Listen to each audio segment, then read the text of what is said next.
Okay, so I'm here today with Bob Dobkowski, a dear friend of mine from many years ago, many years ago. He just celebrated his 60th birthday. Happy birthday, Dubs. Thank you, sir. And we're here on behalf of Latin Business Today and the Sports Business Institute. And today's subject matter is going to be about youth baseball. I mean, Bob and I played together when we were kids in Lindenhurst, New York, which for those of you who don't know is on Long Island, Suffolk County, Long Island, and pretty competitive and obviously good baseball at all levels there. In fact, Bob was on a team that went to the Little League World Series. We'll get to that in a minute, but I wasn't on that team, by the way. You guys blew me off. I don't know why I was on that team, but it was before I moved away. But essentially, let me just say this, without his head getting too big, Bob is one of the best players, probably, if not the best baseball player that I ever played with. So, he went on to play and have a career, a college career, and then beyond. But instead of me telling you all about Bob, let's ask him. Bob, welcome and tell us about yourself. Well, you said, we grew up together in Lindenhurst, New York, and played Little League baseball. Played on the 1974 Lindenhurst New York State Championship team. Went to the regionals. We lost to Connecticut, who wound up playing in the college Little League World Series against, I guess it was Taiwan back then. But then played high school baseball at Lindenhurst. Went on to play college baseball at Eckerd College. And then had a little bit of a tryout with the Orioles, didn't go very well, and then played a little bit in Holland, and then came back and started working like most people do. But I had a decent baseball career as far as most people go. I was fortunate enough to play at Eckerd College, which was a Division II school in St. Petersburg. I just happened to be with my college coach, John Mayotte, about 30 minutes ago, which is good to see, Coach. And I was fortunate enough to meet a lot of great baseball people being in St. Petersburg. I played at the same college that Bill Livesey coached at before he went on to help create the Yankee dynasty.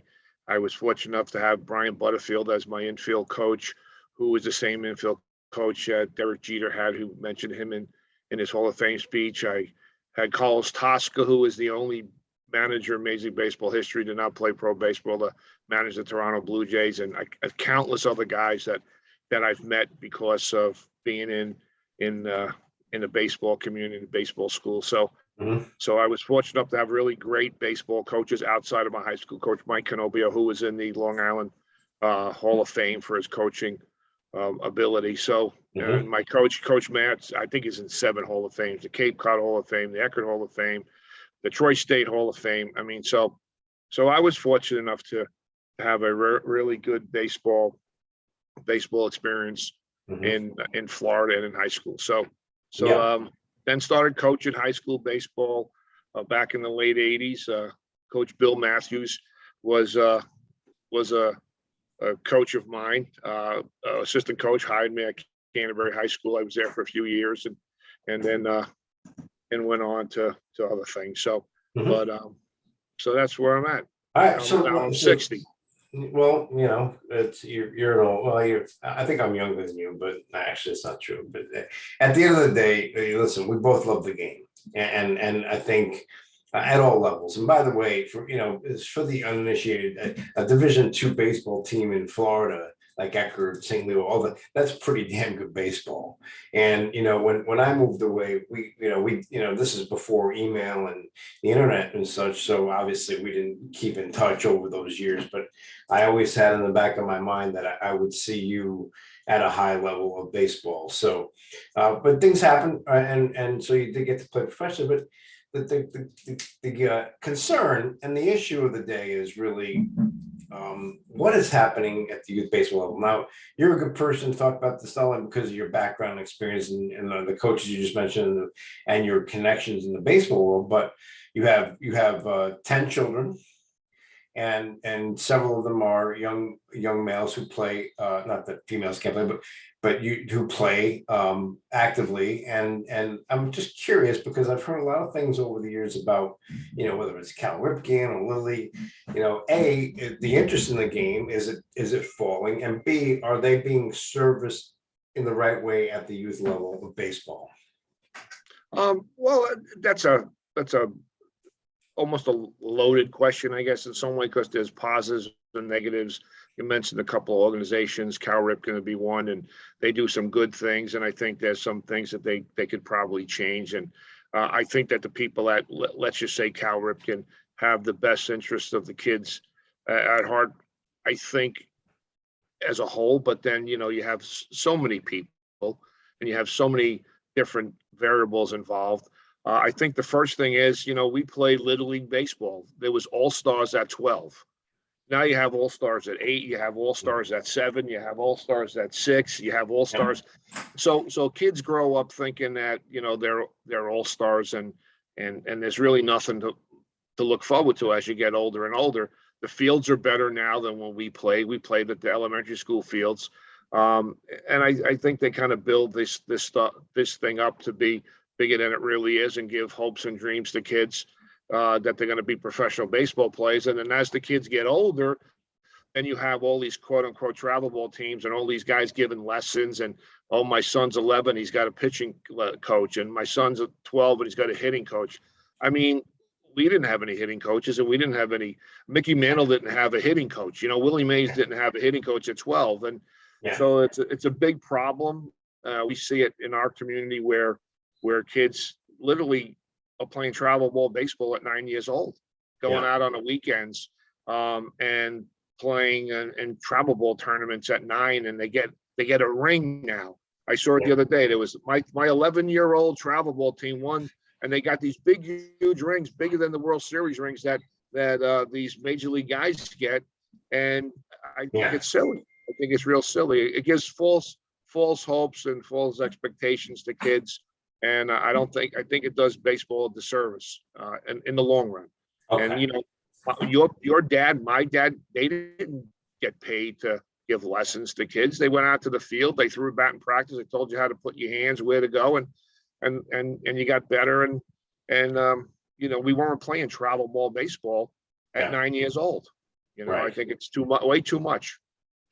Okay, well that takes the fun. It takes the fun out of the game.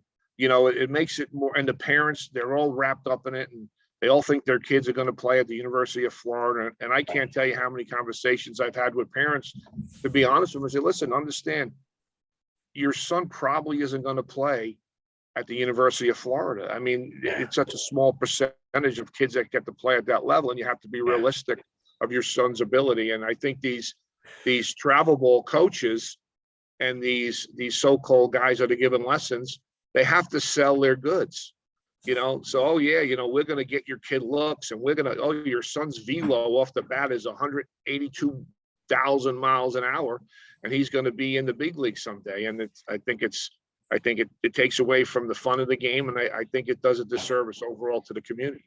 Yeah, well, well said. And I agree totally with what you're saying, because at the end of the day, and you said it, it's about money. Let's face it, it's a money grab.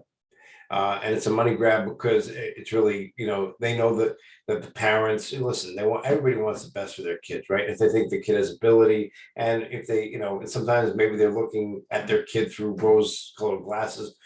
We probably all did that at some point with our kids, but yes, I agree with telling a parent to be realistic, but at the same time, when a coach is telling them, the kid's got talent, and and with all these travel leagues and stuff, and you're right, and getting the rings, and the parents paying for that, right? Because listen, my son has 3 state championship rings for playing football in New Canaan, Connecticut, and those weren't cheap either. We paid for those.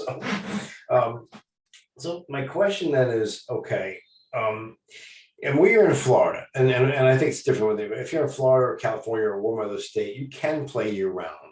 But it kind of annoys me, and it's not just baseball that does this. I mean, soccer does it. Maybe all the sports do it now, where hockey, they want the kids to play that sport, all year round. Now, when we were kids, we were very seasonal. Baseball, we played football together, you and I. I don't know what your winter sport was. I wrestled until I moved away. So every sport had a season. So that's a bad thing, right? That the kids aren't participating more than one sport. Well, it's funny. I just had this conversation. Like I said, I was with my college coach there, and we were just talking about that. When we grew up in New York, you had football was from a certain time to a certain time, and it ended, and then you either played basketball, you wrestled, you ran cross country, whatever the sport was. The sports didn't overlap. There wasn't any conflict. There wasn't any worry that said, oh, my son's not going to make the basketball team if he's on the football team.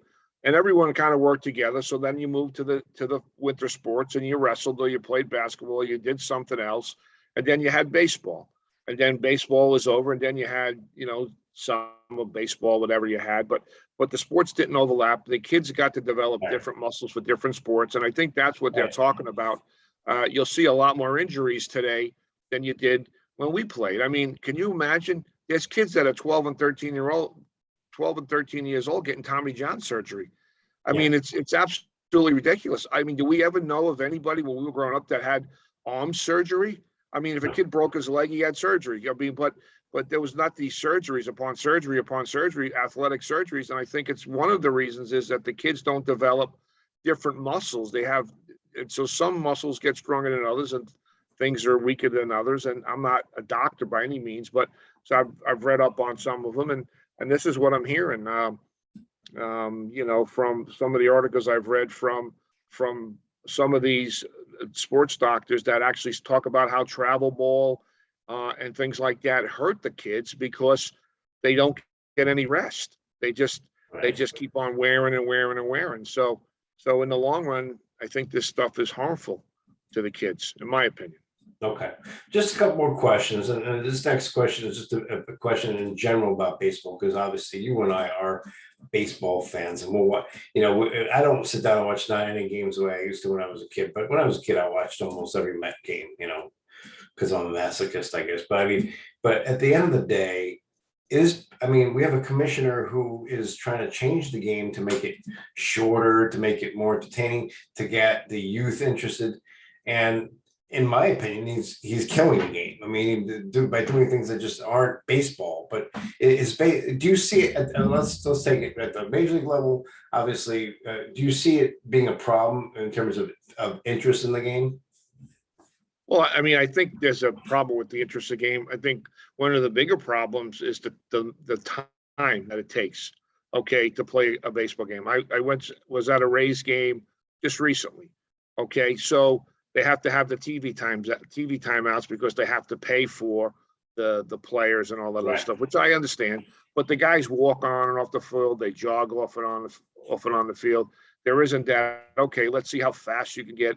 Now that they change pitchers every 2 or 3 innings.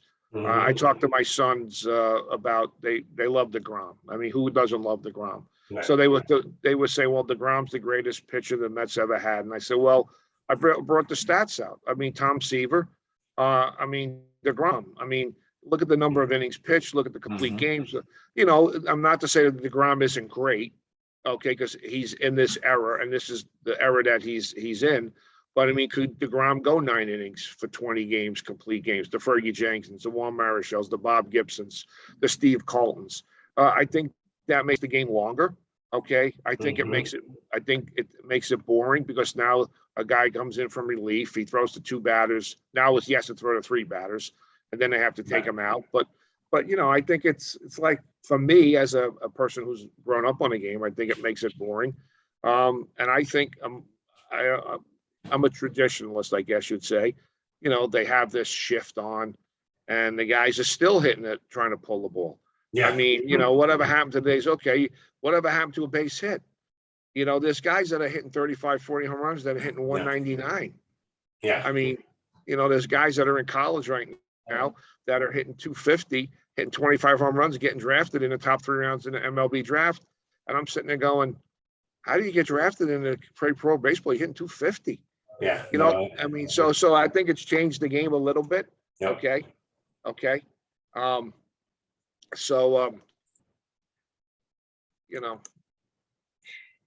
That's kind of, I don't know if that answered the question. No, yeah. Listen, so here's my next question then. Because when we were kids, we played a game called Pepper. I don't even know if they do that anymore at any level. Do you guys do that? Do you play Pepper? Okay, so I coached Lake Roar High School. I was there for 2 years, and the program was 3 and 25. When we took it over, really. So we went in there, and the first thing we instituted was we're going to play pepper. Okay. None of the kids knew how to play pepper. So I said, you're going to get down the line, and we showed them how to play pepper. So, and now I'm not saying that this changed the whole program around. Okay. But we went from 3 and 25 to basically with the same kids to 14 and 13. And then next year we won a district championship. And before every game, the kids played pepper. Okay. So now I don't know if they were better because they played pepper or got them focused because they played pepper. The next year, the new guy took over and they don't play pepper, and they were 6 and 20 again. I mean, so I don't know if pepper was the only thing, but you know, the fact that you have to have contact, you have to feel the ball, throw it back. I mean, all those hand-eye little things that you learn when you play pepper. You know, the fundamentals basically, and you know, everything now is about velo, arch angle. I talked to a former major league front office guy just a couple of weeks ago at my buddy's horse farm. I'm fortunate. I have a friend named Mark Cassie, who's a horse trainer, and he trains some guys' horses that are pretty high up on the food chain in baseball. And I was talking to one of them, and he was saying, you go to spring training now, and you see computers out in the field. You know, the feel of the game is gone because, you know, a scout sees a guy and he says, yeah, you know, he doesn't do this, he doesn't do that, but he has the intangibles.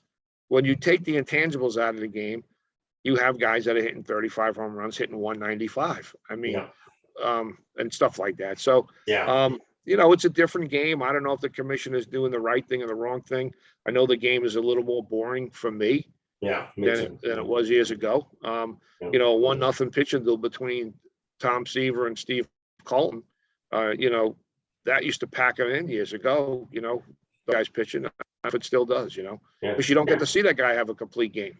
Right. He pitches 5 innings, and you get 3 guys pitching that. Oh, who's that guy? Who's that guy? You know. Yeah. And for for the uninitiated, I mean, if you just Google baseball pepper, I'm sure you'll see. But basically, what it taught you was back control. You had 3 or 4 guys in front of you, and it taught you to. And essentially, what Bob and I are talking about is, you see, if we saw a third base line that was unattended, you know, we're going to drop down a bunt, right? Because you're giving us the base, you know, and that's and so it drives me nuts, like you said, when a guy gets up there and just refuses and hits, you know, he got 6 guys on the second base side, and he won't, you know, and he just pulls it into the shift. So I don't know. I agree. I think the game obviously has changed and is changing, but let's get, and this is the last part we'll do.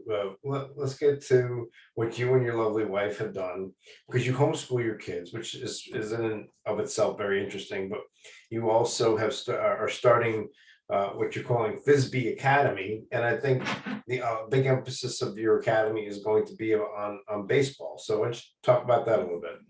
Well, I mean, it's going to start with baseball because that's what I know the most of. So basically, there's a large homeschool contingency of people in Marion County where we live. It's I don't know, it's 350,000 kids, but we have a lot of people that homeschool. Years ago, Governor Jeb Bush started virtual school for kids who struggle in the school environment and do better on, you know, at home or whatever the case may be. So we homeschool our kids, and we had a American Legion team this year, which did very well, went to the state tournament. We probably have, out of 15 kids, probably half of them or more than half of them were homeschool kids. But I think that sometimes, fortunately, my kids are a little better, so they don't get disenfranchised as much, but we have some kids that, you know, they're a little bit better maybe than some of the other kids, or maybe on the same level, but there's somewhat of a disenfranchisement because they do not get the ability to get to know the coaches. And coaches are human. They have their favorites, you know, and I might say, no, they don't, but everyone's got their favorites for whatever reason. And so, you know, we thought to start our FSB Academy, which is basically a technical term, a homeschool co-op, and you homeschool your kids, and then you're able to participate in high school sports with other homeschool kids, and there's a little bit more in common with the homeschool kids, and the coaching and the coaches and the people that are going to be involved in it understand homeschooling, so they know they don't have to be best buddies with the kids. They know they don't have to see them in a classroom to get to know who they are.